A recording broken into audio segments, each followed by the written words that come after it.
मित्रों, इस समय पहलगाम हमले के बाद भारत पाकिस्तान की सीमा के ऊपर तनाव है और सीज फायर का उल्लंघन करते हुए पाकिस्तान की सेना की तरफ से यदा कदा गोलाबारी की जा रही है, तो दूसरी तरफ सीमा के उस पार से पाकिस्तान की सेना गोलाबारी कर रही है, तो सीमा के अंदर से कांग्रेस और इंडी गठबंधन के नेता निरंतर बयानों की गोलाबारी भारत की सेना को लक्षित करने के लिए कर रहे हैं। अगर पाकिस्तान की सेना को लगता है कि उनके इन प्रयासों से भारत की सेना डिमोरलाइज हो सकती है, तो मुझे लगता है ठीक उसी भाव से इंडी गठबंधन और कांग्रेस के तमाम नेता अपने बयानों के गोले बरसाते हैं, जो भारत की सेना के मनोबल को कम करने के लिए लक्षित होते हैं।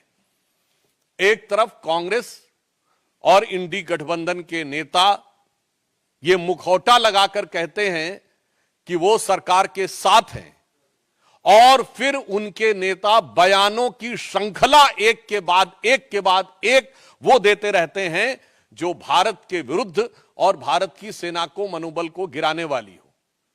यह बात मैं गंभीरता से कहता हूं और दुख के साथ कहता हूं कि यह कुछ वैसा ही है जैसे पाकिस्तान यहां पर गतिविधियां करता है और ऑफिशियली यह स्टैंड रखता है कि उसका उनसे कोई लेना देना नहीं है, वो तो शांति चाहता है। ठीक उसी प्रकार कांग्रेस और इंडी गठबंधन का ऑफिशियल स्टैंड रहता है कि हम सरकार के साथ हैं, और उनके नेता जो छोटे नेता नहीं हैं, मुख्यमंत्री सिद्धारमैया, पूर्व मुख्यमंत्री चन्नी जी और आज अजय राय प्रदेश अध्यक्ष कांग्रेस पार्टी, ये निरंतर ऐसे बयान देते रहते हैं। और ये वो पार्टी है जब खुद सत्ता में थी तो आतंकवादी घटनाओं के बाद भी एक भी वर्ष ऐसा नहीं था जब मनमोहन सिंह सरकार ने पाकिस्तान से द्विपक्षीय शांति वार्ता स्थगित की हो, और 11 वर्षों में मोदी जी की सरकार में एक भी वर्ष ऐसा नहीं है जब पाकिस्तान से औपचारिक द्विपक्षीय वार्ता की हो। यह अपने आप में प्रमाण है कि हमारी सोच और उनकी सोच में क्या अंतर है। मगर मुझे बहुत दुख और पीड़ा है कि कांग्रेस पार्टी जिस प्रकार के बयान दे रही है, अभी आपने देखा कि कांग्रेस पार्टी के उत्तर प्रदेश के अध्यक्ष अजय राय जी रफाल विमान को के ऊपर खिलौना ऐसा दिखाते हुए, नींबू मिर्ची दिखाते हुए मजाक उड़ाने का प्रयास कर रहे हैं। मैं देश की जनता से कहना चाहता हूं कि कितने दुख की बात है कि मात्र एक दिन पहले इसी ईस्टर्न यूपी में गंगा एक्सप्रेस वे के ऊपर रफाल ने लैंडिंग की और उड़ान भरी। यानी यह सीधा संदेश था पाकिस्तान और हमारे देश के दुश्मनों को, और उसी क्षेत्र में उसी गंगा के किनारे बैठकर कांग्रेस पार्टी का प्रदेश अध्यक्ष उसी रफाल विमान का मजाक उड़ा रहा है। इससे साफ हो जाता है कि कांग्रेस की मानसिकता क्या है। और यह भी मैं कहना चाहता हूं, हां सच है कि भारत के तमाम क्षेत्रों में एक मान्यता है कि नींबू मिर्ची बुरी नजर से बचाती है, परंतु आज भारत की सेना को पाकिस्तान की बुरी नजर से बचने की जरूरत नहीं है, क्योंकि पाकिस्तान की सेना भारत की सेना को डरी नजर से देख रही है, और ये इंडी गठबंधन और कांग्रेस वाले बुरी नजर से देख रहे हैं। तो आज वास्तविकता में ईमानदारी से कहें तो भारत की सेना को हमारे इन विपक्षी दलों के, कांग्रेस और इंडी गठबंधन के दलों की बुरी नजर से बचने की जरूरत महसूस हो रही है। जहां उस रफेल की गर्जना से पाकिस्तान थर्राया हुआ और डरा हुआ महसूस करता है, वहीं ये लोग उसका मजाक उड़ाने का प्रयास करके सेना का मनोबल गिराने का प्रयास करते हैं। और मैं कांग्रेस पार्टी से कहना चाहता हूं, बिल्कुल यह सच है कि जब रफाल आया था तो हमारे रक्षा मंत्री राजनाथ सिंह जी ने फ्रांस में जाकर उसके ऊपर स्वास्तिक बनाया था। शायद इनको पता नहीं है, भारत की सेना में बाकायदा धार्मिक शिक्षक नियुक्त होते हैं।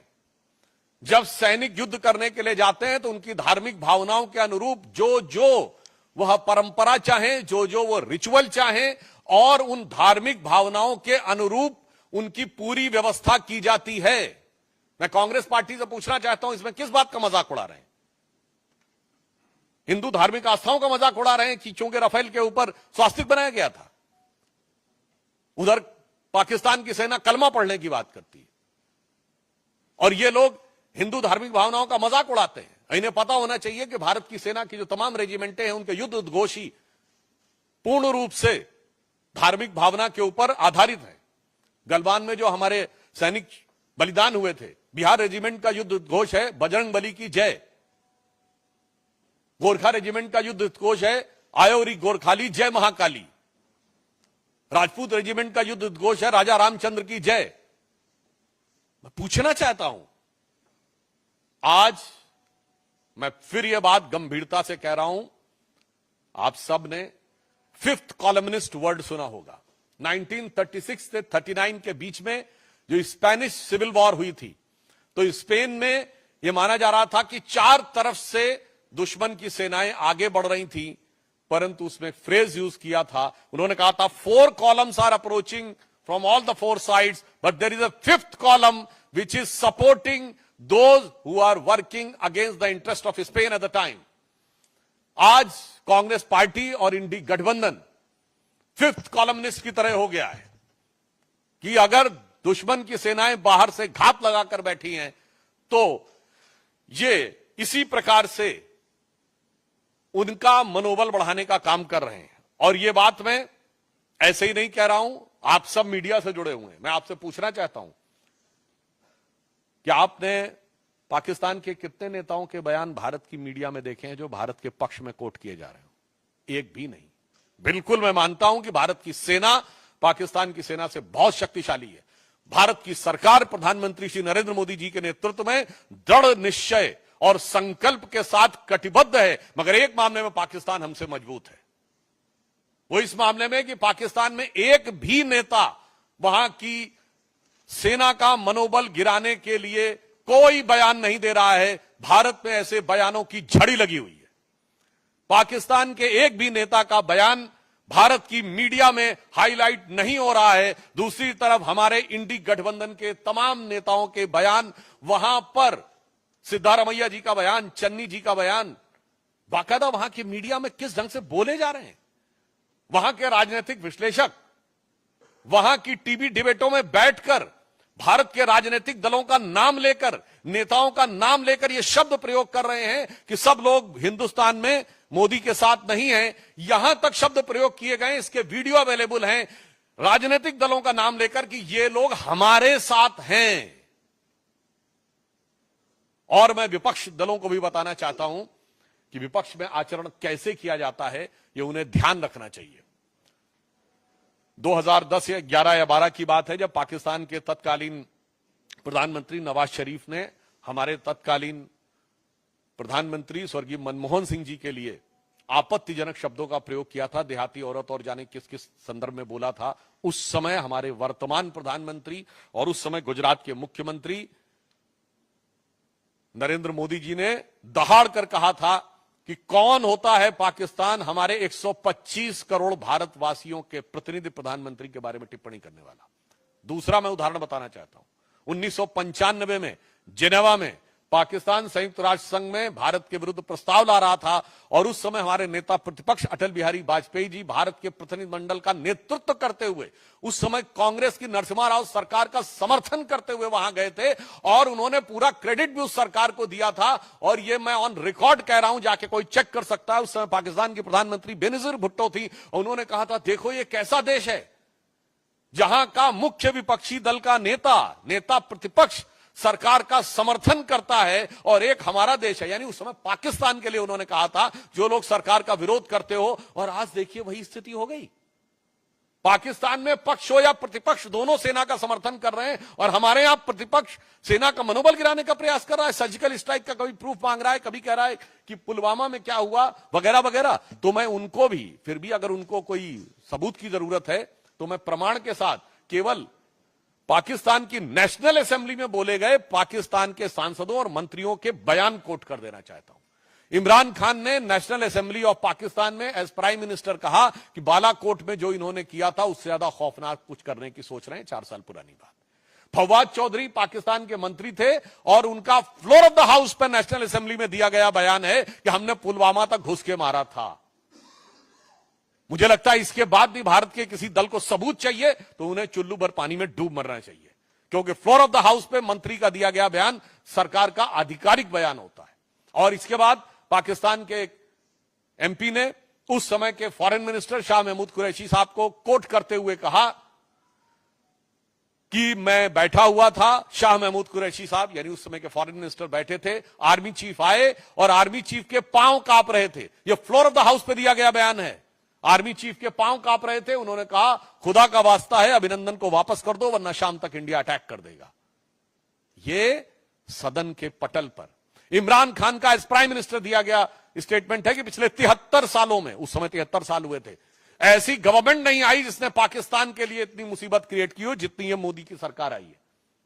जब सिद्धू गए थे तो उस समय रैली में बोला था इमरान खान ने एज प्राइम मिनिस्टर की जब तक आप लोगों की सरकार नहीं आएगी तब तक हालात नहीं सुधरेंगे। और यहां के मंत्री, पूर्व मंत्री रहे मणिशंकर अय्यर जी ने कहा था मोदी को हटाने के लिए आपकी सहायता की जरूरत है। और मैं एक और फैक्ट बोल देना चाहता हूं, सैफुद्दीन सोज साहब कांग्रेस पार्टी के अध्यक्ष रहे हैं जम्मू कश्मीर के। उन्होंने अपनी एक किताब लिखी है जम्मू कश्मीर के बारे में, जिसमें उन्होंने मुशर्रफ के स्टेटमेंट को कोट करते हुए कहा है कि यदि मुशर्रफ ने यह कहा था कि कश्मीर को भारत से अलग हो जाना चाहिए तो आज की डेट में वो सही प्रतीत होता है। मैं कांग्रेस से पूछना चाहता हूं कि आपका यह पुराना याराना कब से है भाई पाकिस्तान से? क्या आपको मुशर्रफ का बयान सही लगता है? पाकिस्तान की आर्मी के चीफ के गले मिलते हैं आप, भारत के आर्मी चीफ के बारे में आपत्तिजनक बातें करते हैं।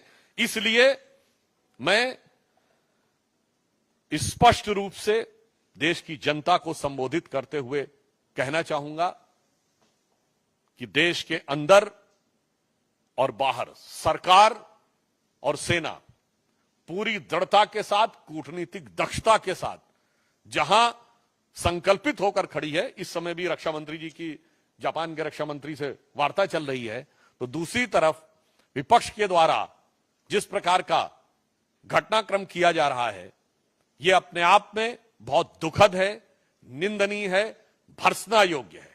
परंतु हम देश को आश्वस्त करना चाहते हैं कि प्रधानमंत्री श्री नरेंद्र मोदी जी के नेतृत्व में जो प्रधानमंत्री जी ने कहा है कि इस घटना के अपराधियों को धरती के अंतिम छोर तक ढूंढकर दंडित किया जाएगा और दंड ऐसा होगा जिसका कोई पूर्व का उदाहरण नहीं होगा, यानी अभूतपूर्व दंड दिया जाएगा।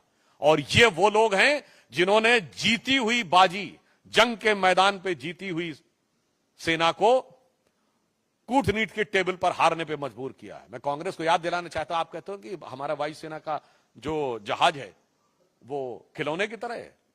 हां, मैं कांग्रेस पार्टी को याद दिलाना चाहता हूं 26/11 के हमले के बाद वायुसेना कार्रवाई के लिए तैयार थी और उस समय वायुसेना अध्यक्ष फॉली होमी मेजर साहब ने 2016 में अपने संस्मरण में लिखा है कि मनमोहन सिंह सरकार ने अनुमति नहीं दी, आपने वायुसेना के युद्धक विमानों को खिलौने की तरह रखा था। मगर मोदी जी की सरकार सेना के हर साजो सामान को उचित, प्रभावी कूटनीतिक घेराबंदी के बाद रणनीतिक प्रयोग के लिए रख रही है।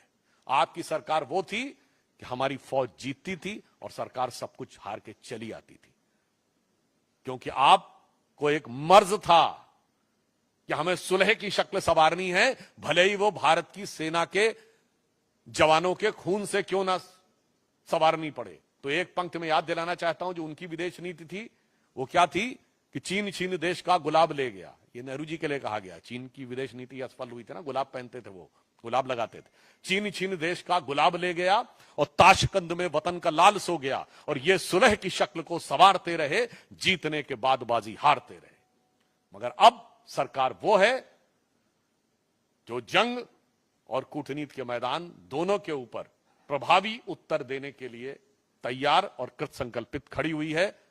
फिर भी मैं कांग्रेस पार्टी से अनुरोध करूंगा कि कृपया इस संवेदनशील समय में सेना का मनोबल गिराने और राष्ट्र का मनोबल गिराने की हरकतों से बाज आए। धन्यवाद। सेना के जहाज को लेकर किया गया व्यंग नहीं, ये भीतर घात होता है। मैं विनम्रता और दृढ़ता से कहना चाहता हूं, कभी भी युद्ध या युद्ध के समकक्ष स्थिति में बताएं जब हमारी पार्टी ने विपक्ष में रहते हुए कांग्रेस पर कोई व्यंग या तंज किया हो। और मैं पूछ रहा हूं इतने अधीर क्यों हो रहे हैं भाई? अभी कितना वक्त गुजर गया है और इनकी पार्टी 26/11 के हमले के मात्र 9 महीने बाद जुलाई 2010 में शर्मल शेख में पाकिस्तान से ज्वाइंट डिक्लेरेशन साइन करती है, जिसमें बलूचिस्तान भी हिस्सा होता है, और कहते हैं कि टेरर अटैक से टॉक्स प्रभावित नहीं होंगी। अजय राय जी को नहीं पता हो तो मैं बताना चाहता हूं, हवाना में जाकर मनमोहन सिंह सरकार ने कहा पाकिस्तान आतंकवाद से पीड़ित देश है। इसलिए मैं कहना चाहूंगा भाई, बोलने से पहले अपनी फितरत देख लो, अपनी हिम्मत देख लो, और उसके बाद देखो कि इस सरकार ने क्या हिम्मत दिखाई है। मुझे लगता है कि जो वैसे ही जैसे अभी कह रहे हैं कि हम सरकार के साथ हैं और उसके बाद भी उनके नेता अनाप शनाप आपत्तिजनक बयान दे रहे हैं, उसी प्रकार 84 के दंगों के मुख्य आरोपियों को लंबे समय तक मंत्री, सांसद, विधायक और तमाम प्रकार की चीजों के नवाजिश रहमो करम देने वाले लोग अगर आज ये कहें तो यह साफ नजर आता है कि ये मुख नहीं मुखौटा है। और सिर्फ इस पे नहीं, उनको तो स्वर्गीय राजीव गांधी जी के उस बयान पे माफी मांगनी चाहिए थी जिसमें उन्होंने कहा था बड़ा पेड़ गिरता है तो धरती हिलती है। ये 84 का दंगा नहीं था, पहले मैं बात कह दूं। दंगे में अक्सर दो वर्गों के बीच में होता है जिसमें दोनों समुदायों के लोग मारे जाते हैं। ये नरसंहार था जिसमें दंगाइयों के द्वारा भी एक ही समुदाय यानी सिख मारे गए, और पुलिस की गोली से भी एक ही समुदाय यानी सिख मारे गए। और उसके बाद भारत के प्रधानमंत्री ने कहा था बड़ा पेड़ गिरता है तो धरती हिलती है। तो पहले वो सही बता दें राहुल गांधी जी, आप सही कि आपके स्वर्गीय पिताजी सही? ऐश्वर्य Jain.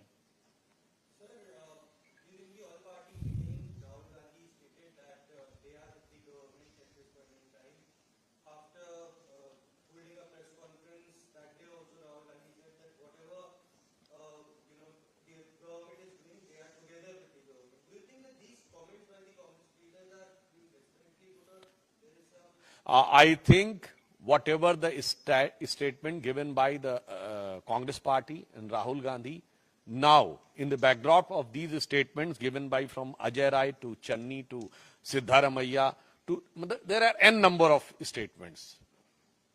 It seems that that is nothing but a mask to cover the real and ugly face of Congress' nefarious design to find out some political opportunity or some appeasement politics even at this hour of crisis. अंकित गुप्ता।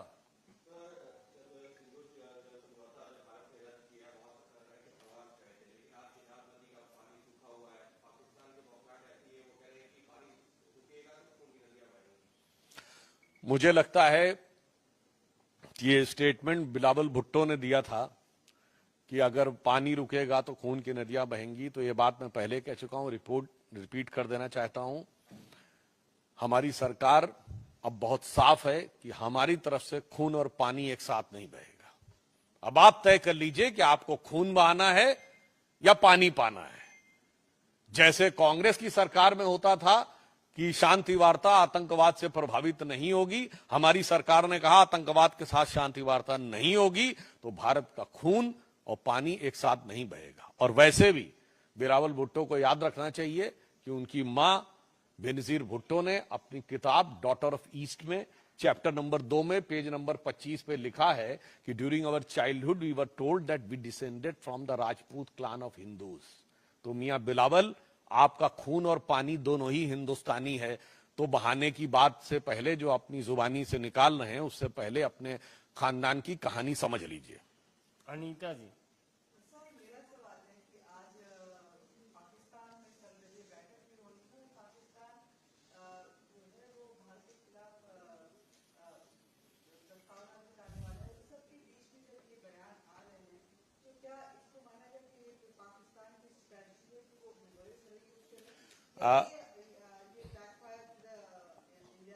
देखिए, यही बात है। अगर पाकिस्तान में सर्वदलीय बैठक या सत्र बुलाया जा रहा है तो वहां कोई विपक्षी दल वहां की सेना या सरकार के खिलाफ नहीं बोल रहा है, न डायरेक्ट न इनडायरेक्ट,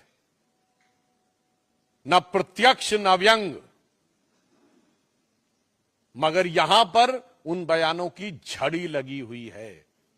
तो इसलिए यही मेरा साफ कहना है कि यह बात देश की जनता को समझने की जरूरत है और कांग्रेस पार्टी को अपने गिरेबान में झांकने की जरूरत है और इन चंद नेताओं को पाकिस्तानी सेना का चीयर लीडर बनने से बाज आना चाहिए।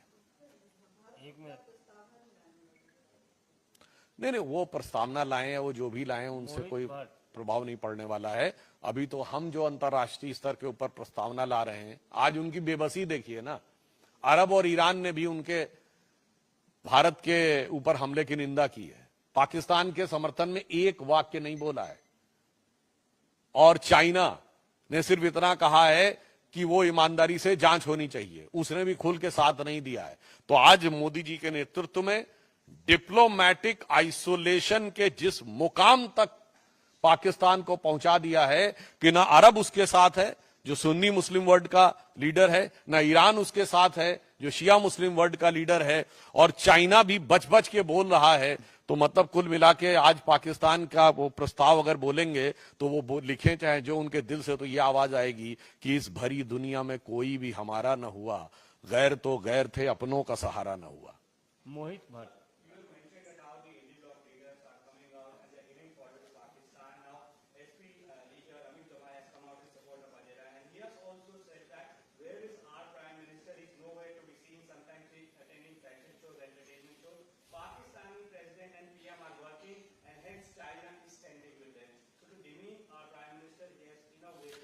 This is nothing but a series of like the serial blast used to happen during the Congress regime when they were in power. There was unending terrorist attack and serial blast. So when they are out of power, these type of serial statements are coming. अमन।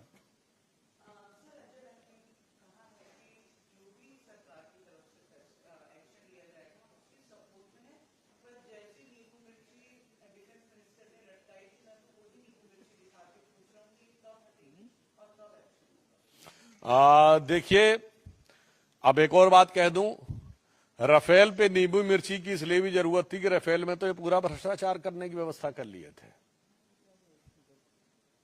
कांग्रेस के regime में Rafale क्यों नहीं आया था, वो पुरानी बात हो गई। सारा कंप्लीट होने के बाद आगे प्रोसेस ही नहीं बढ़ाया।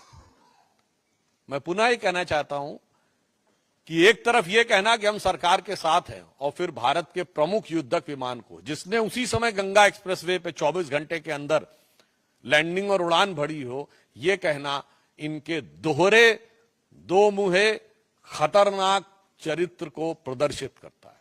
ठाकुर रविंद्र सिंह।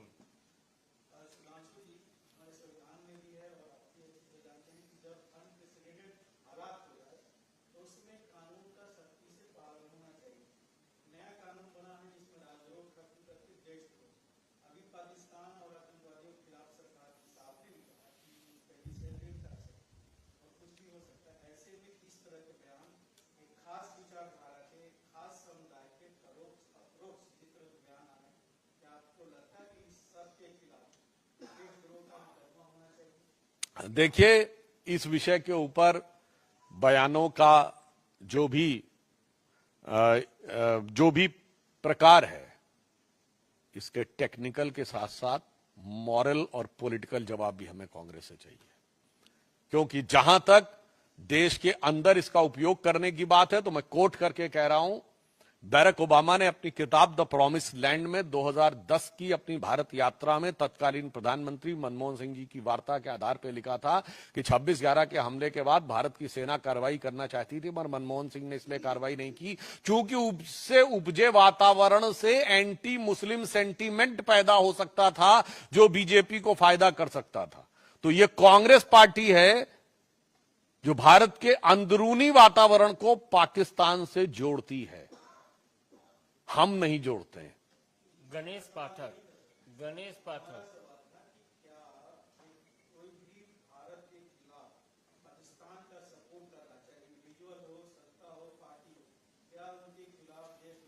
हाँ, यदि वो कोई आपराधिक करे तो आपराधिक मुकदमा होना चाहिए, और नेता करे तो पहले उसको जवाब देना चाहिए। संविधान की शपथ लेके करने वाला नेता इस टेक्निकल चीज के पीछे नहीं छुप सकता, पहले नैतिकता का जवाब दे, जिसने संविधान की शपथ लेकर भारत की संसद में प्रवेश किया है।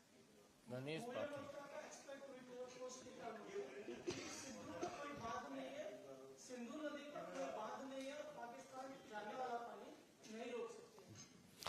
देखिए, अगर वो ऐसा है तो फिर उन्हें घबराहट किस बात की है? ये दोनों बातें एक साथ नहीं चल सकती हैं।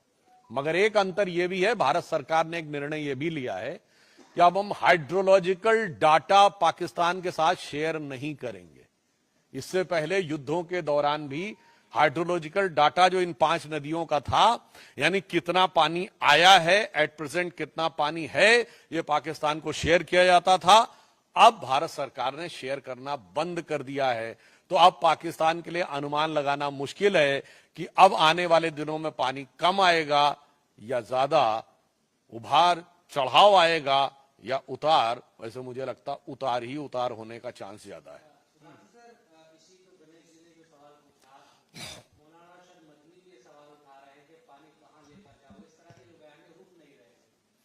देखिए, ये जिस प्रकार के लोग बयान दे रहे हैं, मैं पुनः ये बात कहना चाहता हूं, अब या तो उनकी समझ बहुत विचित्र है, क्योंकि जो हमारे विपक्षी दल हैं उनके सामने बड़ी समस्या हो जाती है, वो हर चीज के एक्सपर्ट हो जाते हैं। अब पानी कहां लेके जाएंगे तो मुझे लगता है हाइड्रोलॉजी के एक्सपर्ट हो गए, या वो सिविल इंजीनियरिंग के एक्सपर्ट हो गए।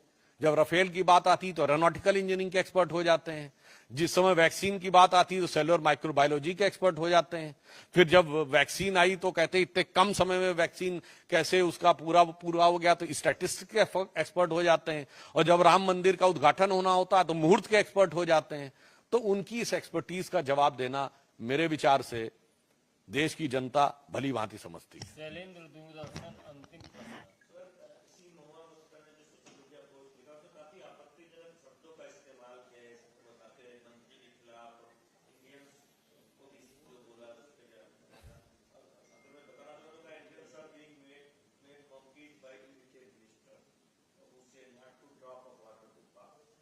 एक्चुअली में ऐसा है कि इंडी गठबंधन के जो नेता हैं, मैं पुनः कह रहा हूं, वो जो ये बयान देते जा रहे हैं, उनके चेहरे पर से वो नकाब उतरता चला जा रहा है, और ये सारे के सारे लोग एग्जैक्टली अपनी पार्टी और गठबंधन का असली चरित्र उजागर करते चले जा रहे हैं।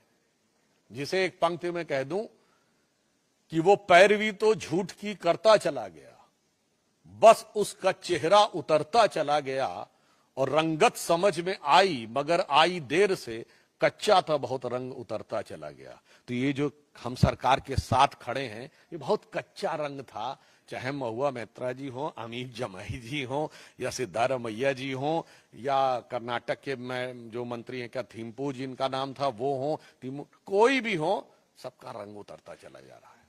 बहुत